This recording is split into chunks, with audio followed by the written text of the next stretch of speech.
Hola, José, ¿cómo estás? No te escucho. ¿Seré yo, maestro? Todo, buenas noches. Ahora sí me escuchas, David. Sí, sí. ¿Cómo estás, José? Todo muy bien, David. Un saludo a todos los que se están conectando con nosotros en el marco de la Filbo. Qué bien volver a sentir la Filbo. Todos los que amamos los libros sabemos lo importante que es que se vuelva a realizar y que ojalá pronto o tan pronto como el próximo año podamos volver a la presencialidad.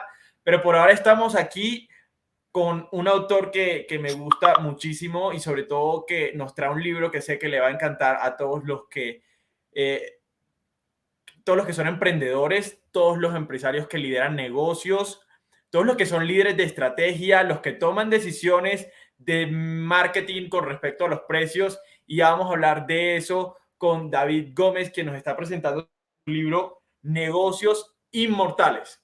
Fue un libro que él escribió en la mitad de la pandemia. Y antes de empezar a hablar del libro, quiero que nos cuentes un poquito de ti, David. Sabemos que tú tuviste más de 15 años en el mundo corporativo antes de empezar a dedicarte a este mundo de escribir libros y de tener una propuesta de herramientas para entregarle a la gente, pero cuéntanos tú mismo tu propia trayectoria. Así es, José. Bueno, muchas gracias por la invitación y qué alegría de verdad estar nuevamente en la Filbo, aunque sea por ahora todavía virtual. Ojalá pronto estaremos presencial. Y sí, digamos que primero un poco mi recorrido arrancó por el mundo corporativo en la parte de ventas, la parte de marketing, en diferentes industrias, mercados, digamos, consumidor, servicios, productos, etcétera.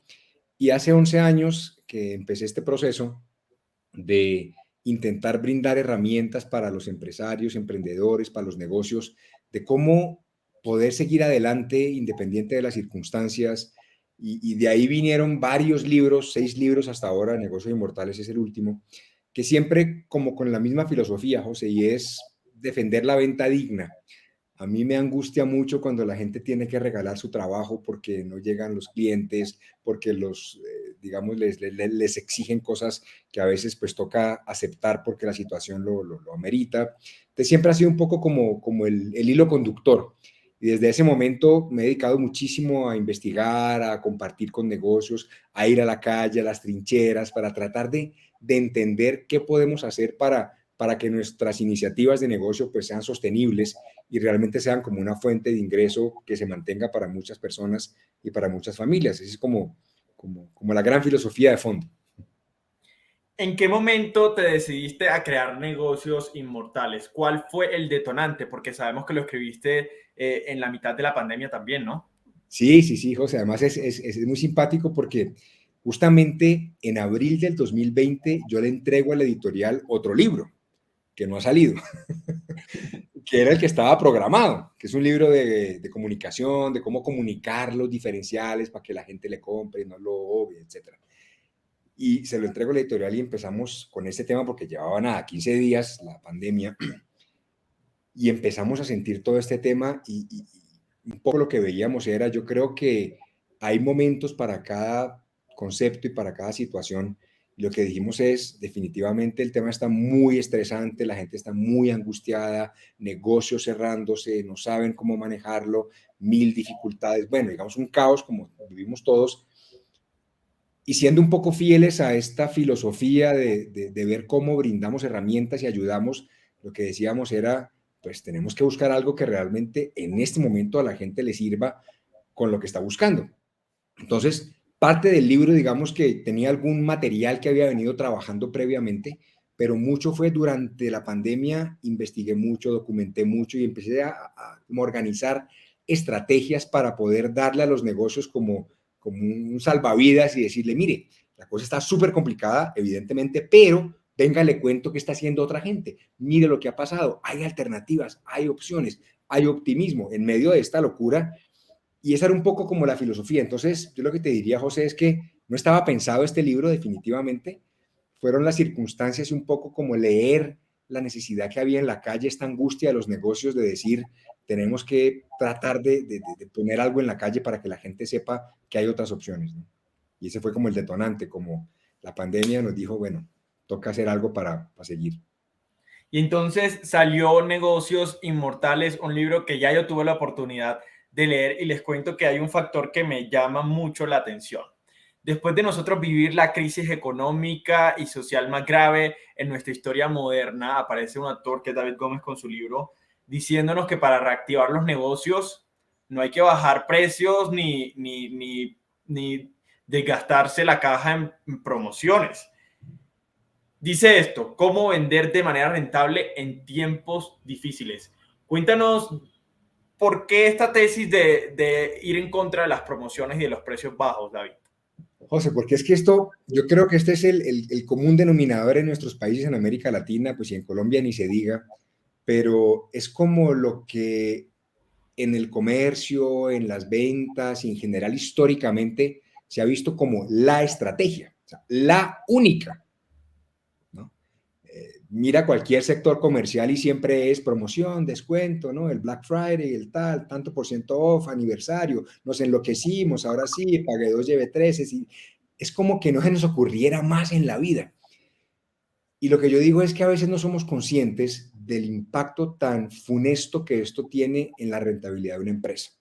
Y evidentemente habrá negocios que pueden soportarlo y que por su, seguramente, economías de escala y por su volumen pueden manejarlo, pero creo que hemos sobreestimado el impacto del precio como vendedores, pensando que esto trae muchas más ventas de las que son. Y que estamos tocando la variable que más, digamos, mejora una rentabilidad o deteriora la rentabilidad de una empresa, que es el precio. Porque las compañías, y José al comienzo del libro hablaba mucho de eso, cuando decía ventas es vanidad, utilidad es sanidad, caja es realidad. Y es que entendimos que no importa cuánto uno venda, si no gana dinero no sirve para nada. Y a veces las compañías lo primero que hacen en crisis, como cuando llegó la pandemia, es despedir personas, bajar costos, entregar locales, es decir, apretarse, presumiendo que obviamente el tema no sabíamos cómo iba a pasar, y es lógico, pero cuando uno analiza el impacto de diferentes variables en una empresa, costos fijos, costos variables, incremento de volumen o precios, precio es la variable que más impacta para bien o para mal la rentabilidad de un negocio. Entonces, volviendo a tu pregunta, ¿por qué como la obsesión por cuidar la rentabilidad? Es porque si hablamos de un negocio inmortal, José, si no hay caja y no hay rentabilidad, no hay negocio. Es decir, y suena obvio, pero a veces uno está más obsesionado por la venta sin saber que al final del día está con el agua al cuello. Y cuando finalmente llega este tema, mucha gente se vio como casi desnuda de decir, yo no tenía forma de sostener, el oxígeno era muy poco. Entonces, por eso, digamos que el concepto del libro va mucho por ahí, por el mismo, digamos, camino de bueno, bonito y carito, y es de que no hay que regalar el trabajo y de que vender barato, claro que es una opción, pero pues para eso lo hace cualquiera. Digamos que el reto es vender rentablemente, generando valor, diferenciándose, que ha sido un poco como la filosofía siempre. Entonces, creo yo que ver esa angustia de la gente y ver que creían que la única forma era, pues, a lo que me den, yo le arranco el omoplato al que me ofrezca cualquier cosa porque hay que vender y traer dinero para poder pagar cualquier cosa, pues hay alternativas. Es un poco como la filosofía. David, hagamos un recorrido por el libro. Las personas que llevan negocios inmortales a su librería, a su biblioteca personal, a su casa, a su oficina, al avión, a donde quieran leerlo, ¿qué se van a encontrar? José, varias cosas. Digamos que en términos generales, la primera parte habla mucho sobre lo que significa una recesión, eh, para tratar de contextualizar al lector en que cuando la cosa se complica, por supuesto el precio es importante, la capacidad de consumo se reduce sustancialmente, indudablemente, pero el tema de fondo es flujo de caja. O sea, flujo de caja es disponibilidad de efectivo en el tiempo. Entonces, finalmente, no es solamente cuánto cuesta algo, sino qué facilidades tengo yo para pagarlo. Y de hecho, en el libro ponía casos de productos o de negocios que tenían un producto que venderlo, pero al financiarlo, por ejemplo, incrementaban sus ventas porque era esta disponibilidad de efectivo. Entonces, arrancamos un poco como estableciendo este principio de decirle, mire, sí, la cosa está complicada, pero venga, le cuento que es que el comportamiento del mercado no siempre es el mismo. No todos los sectores se comportan igual, no todos los segmentos se comportan igual, no todos los consumidores, digamos, que enfrentan una recesión de la misma manera. Hay diferentes formas y era también un poco de demostrar a la gente que había esperanza independiente de lo que uno vendiera, porque La gente entró en pánico cuando decían, yo no soy de primera necesidad, yo no soy ni medicamento, ni vivienda, ni alimento, yo vendo, no sé, ropa, o yo vendo viajes, o yo vendo, no sé, seguros. Entonces, cuando uno empieza a entender que es que lo que cada persona considera importante, pues es distinto para cada uno, le da a uno mucha más validez a lo que puede ofrecer en el mercado. Y de ahí vamos recorriendo diferentes como capítulos, como bloques, donde vamos demostrando de que primero, si uno tiene que defender la rentabilidad, tiene que diferenciarse, porque la gente no va a pagar más por algo que considere igual al de al lado, que es más barato. Entonces, ¿cuál es su gracia? Entonces, hablamos mucho del tema de diferenciación, hablamos también de que si uno tiene que atraer clientes, pues no muestre el hambre, ¿no? O sea, no salga como con esta necesidad de decirle, vea a lo que sea, cuánto tiene, yo le entrego, no. O sea, entonces hay una serie como de propuestas y muchos ejemplos en cada caso de cómo uno enfrentarlo, de cómo vender sin empeñar la empresa, de cómo uno si finalmente tiene que hacer concesiones porque pese a que yo defiendo mucho la venta digna y la venta rentable, yo entiendo que nuestra realidad, José, es descuento, promoción y es parte de la dinámica. Mi punto es, si usted lo va a hacer, pida algo a cambio, pero no baje el precio porque sí, sin pedir nada. O sea, pida volumen, pida plazos de pago según el tipo de negocio. Entonces, hay muchas alternativas con lo que yo trato de decirle a la gente, mire, yo entiendo su realidad, pero no se enloquezca. Trate de ganar un beneficio de vuelta. Hay otro capítulo que habla mucho del tema de la experiencia del cliente, de que si usted finalmente, digamos, tiene algunas alternativas para mejorar la experiencia, esto justifica un precio mejor a simplemente alguien que está haciendo una compra transaccional. Y así vamos, digamos, por diferentes herramientas para darle a la gente hasta llegar al último capítulo, que es un tema de actitud.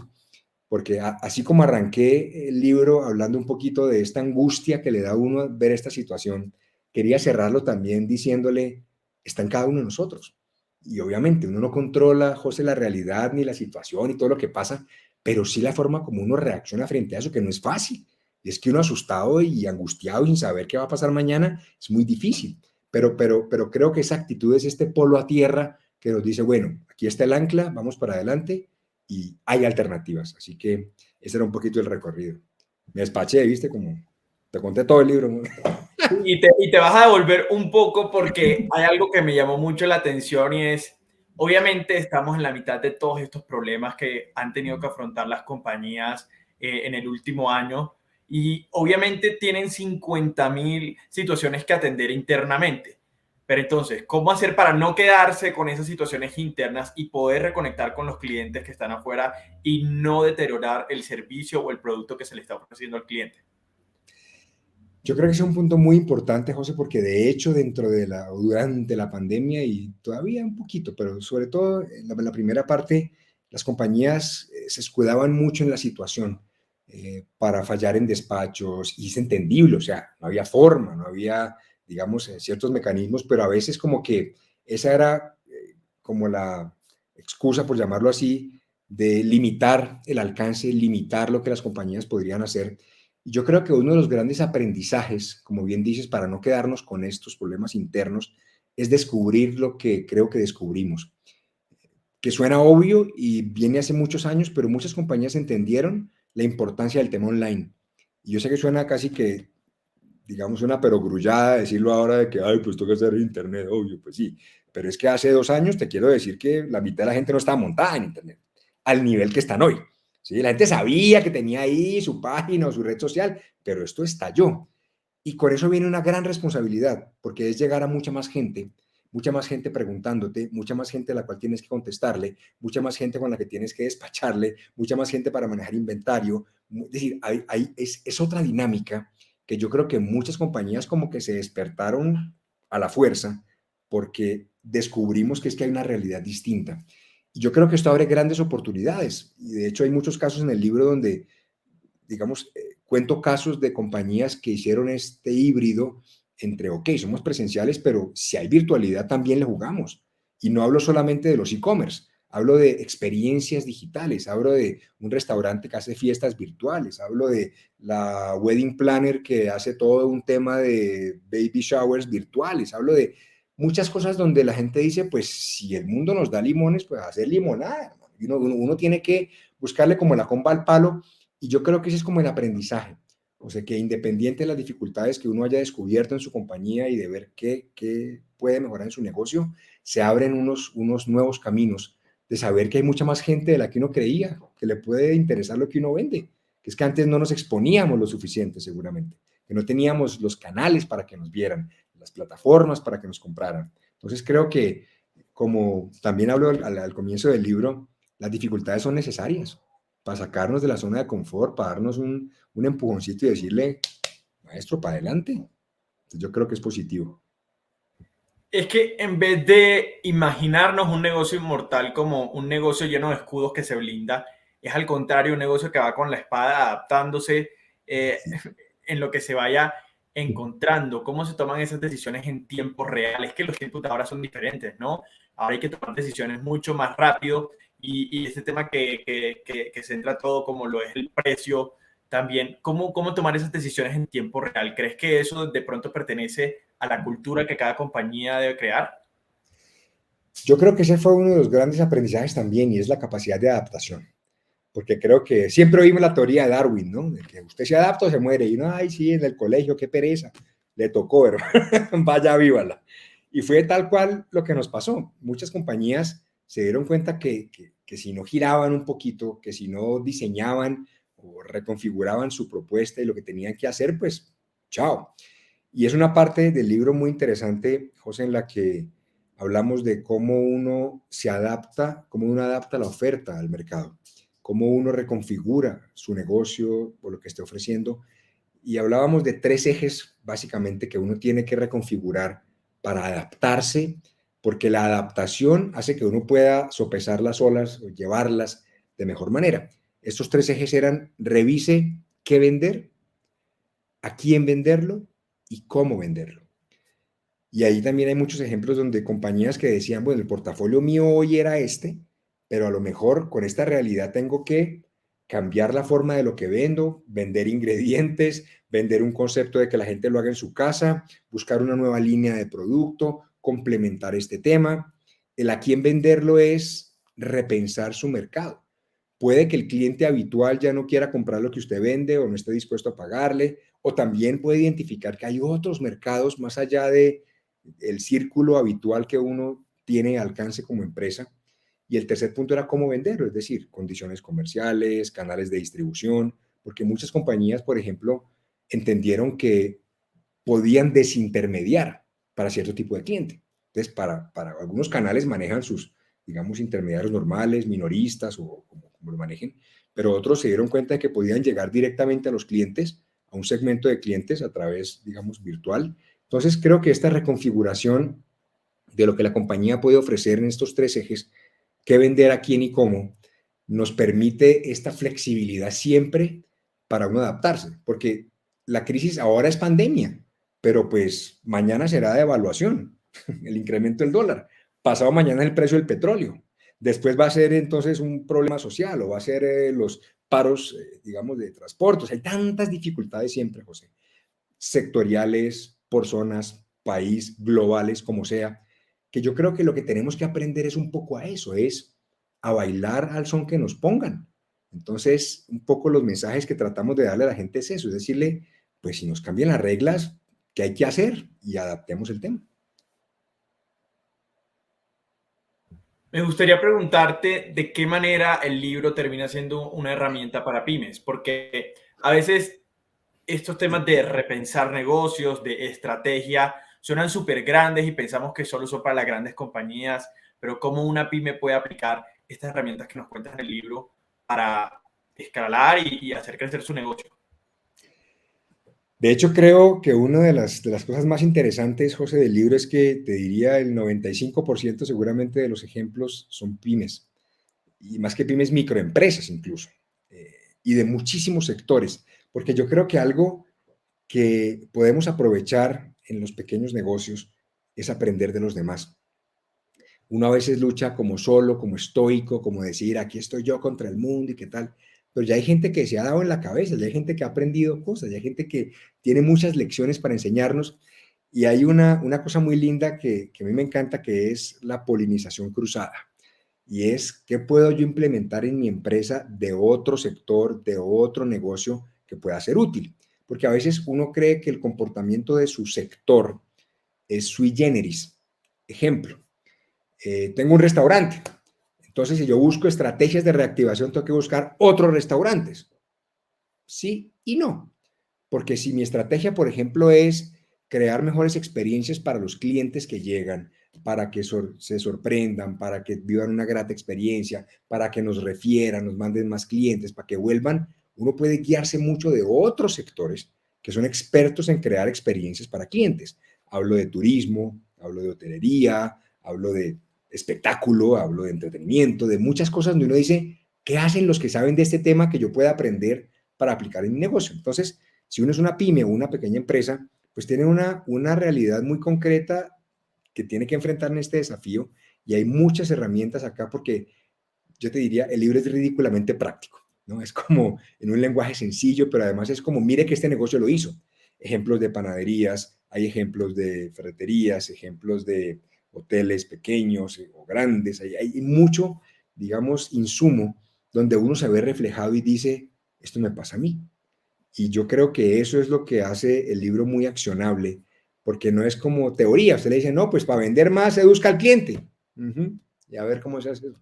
Entonces, yo creo que algo interesante del libro es que recoge muchas historias de muchos negocios que además, o sea, las complementamos con muchas entrevistas posteriores que están en video en nuestros canales para que la gente vea el caso que está en el libro, pero como ya contado por su protagonista, desde una sastrería hasta una empresa que hace camisetas, hasta una pizzería. Hay muchos casos y se complementa mucho con eso. Entonces yo creo que uno sí como pequeño negocio puede identificarse que hay otras compañías con sus mismos desafíos que le dan ideas de cómo cambiar el tema. Entonces, te pongo un caso muy concreto.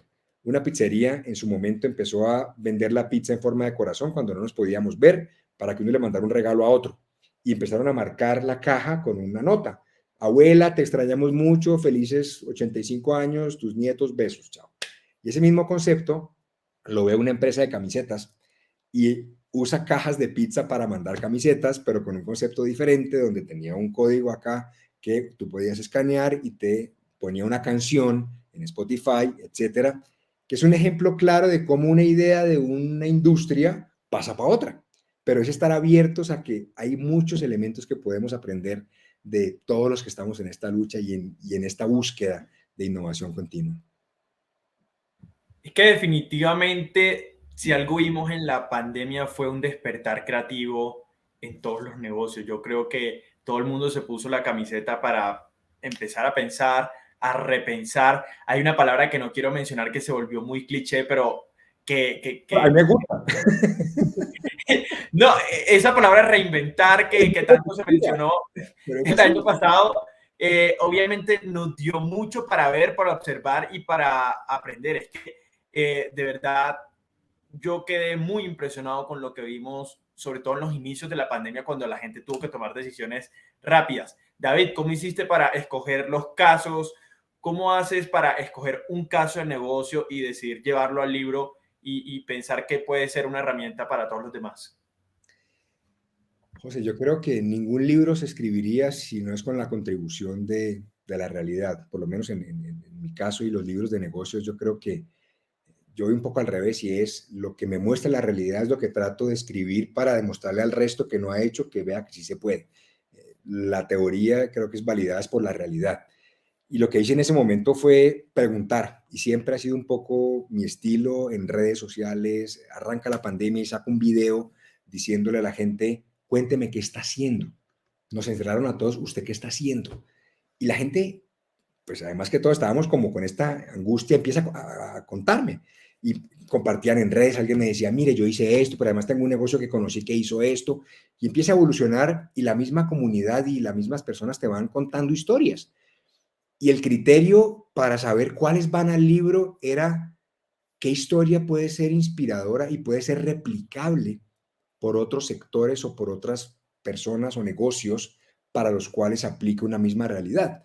Entonces pueden haber casos, digamos, muy particulares, pero por lo general aquellos que decidí incluir en el libro son los que o inspiraban a la gente, así no fuera su negocio, como un hotel en la ciudad de Cali que puso a su equipo a trabajar para hacer lavandería para gente del barrio, hacer los de reparaciones a la gente del barrio, o sea, salió el hotel a brindar los servicios que hacía para el hotel a la ciudad, para buscar ingresos y mantener a la comunidad.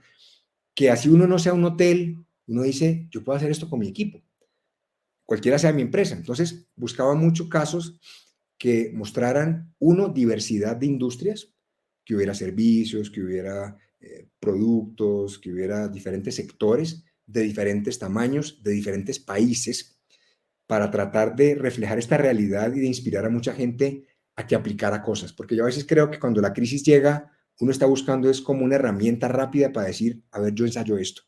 Porque la teoría está buena, pero cuando hay tiempo. Pero cuando uno está como con el agua al cuello y tiene que tomar una decisión mañana, pues a veces ideas muy concretas y tácticas, y si quieres verlas así, nos pueden salvar la vida porque dice uno, esta es una buena opción. Un negocio que está en el libro que vende vestidos de baño, que te contaba ahora, vestidos de baño en pandemia. O sea, no vive nadie, pues, ¿qué le vende uno a la gente? Creó un concepto de decirle, vamos a soñar con las vacaciones y vamos a financiar este tema. Y usted me lo va a empezar a pagar en 6, 9, 12 cuotas. Y cada cuota que me pague, porque el producto se entrega al final, le mandaban un correo animando a la persona para un futuro que no sabíamos cuándo era.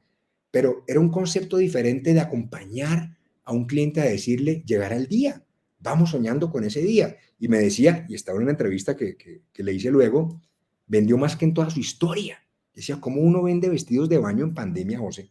Más que antes, cuando la gente no tiene para dónde ir. Estamos locos. Pero parte mucho de esta forma de conectar con la gente. Entonces, la razón para incluir casos, vuelvo al punto, es que fueran replicables, que sirvieran para accionar a muchas empresas, que reflejaran muchas realidades, muchos sectores, muchas industrias, muchos países, y que sobre todo fueran como, digamos, cotidianos, coloquiales, cosas que la gente diga, yo me identifico con eso.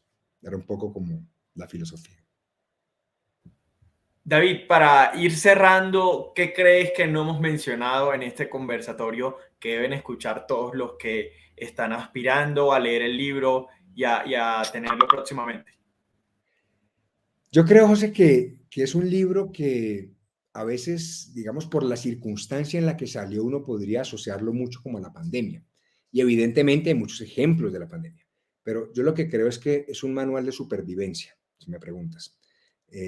Como este herramientero donde uno dice, cuando la cosa se complique, usted mire aquí a ver qué puede aplicar para tratar de salir avanti, para tratar de proteger el negocio, de seguir adelante, de conseguir más clientes, de no regalar la empresa, como de seguir adelante. Entonces, yo creo que de pronto el enfoque es un poco eso, o por lo menos nuestra idea era darle a la gente este manual para momentos de crisis.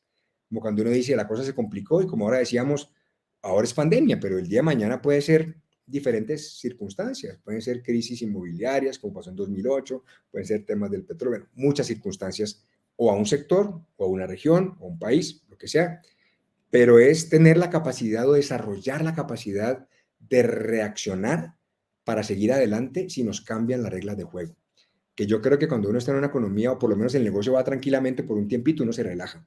Entonces, yo creo que el tener esta perspectiva de que hay opciones de uno implementar cosas diferentes cuando cambie la realidad, creo que es una competencia, pues llamarlo así, que uno podría aprovechar independiente de la circunstancia hoy, en 5 años o en 10 años. Y es capacidad de adaptación, de reconfigurar el negocio y de seguir adelante independiente de las circunstancias.